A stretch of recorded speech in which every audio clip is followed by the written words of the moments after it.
Wind Song by Anne Carroll Moore. On Saturday, Rachel went to the nearest town with her parents, her brother and her sister. They stopped at the general store where her father needed to do business with the grocer. While her brother and sister explored the store and her parents spoke with the grocer, Rachel spotted a bright yellow bird in a cage near the doorway. It hopped from perch to perch, rarely standing still. There was another man looking at the bird, standing right beside her. He smiled at Rachel and said, "It listens to the wind," before mysteriously walking away. Rachel's parents came to get her. Right then, the little bird lifted its head, swelled its chest, and sang out a joyous trill. Rachel saw her mother's face light up with delight. Seeing the joy on her mother's face made Rachel happy.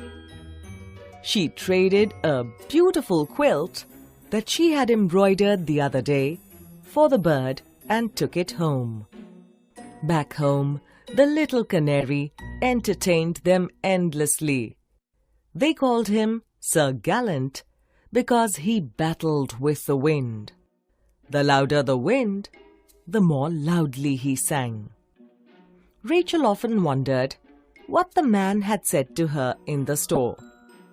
What was there in the wind to listen for? Rachel listened closely and started to hum. There it was, a faint melody in the winds. One day, Sir Gallant fell silent.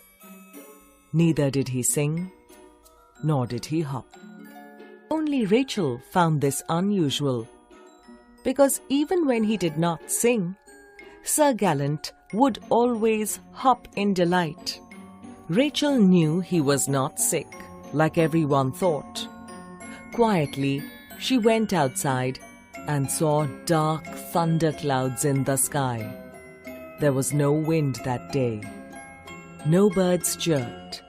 No prairie dogs barked. The air felt heavy.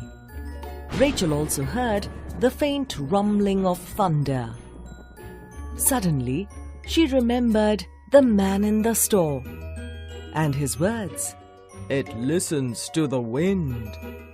She knew immediately that they were in danger. "Mother, Mother, it's a tornado! Get into the cellar, quick!" Rachel called out to her family. She went to the fields to warn her father. She convinced him not to wait outside, for it was already raining heavily. As they were quickly making their way to the cellar, thunderous rains pounded the air. The tornado lasted only minutes, though it felt like hours. When the family finally emerged from their shelter, they were relieved to find their cabin intact. The animals had escaped the tornado, but their fields were destroyed. The loss of crops would make things more difficult, but they felt happy to be alive. They were safe because of a little yellow bird.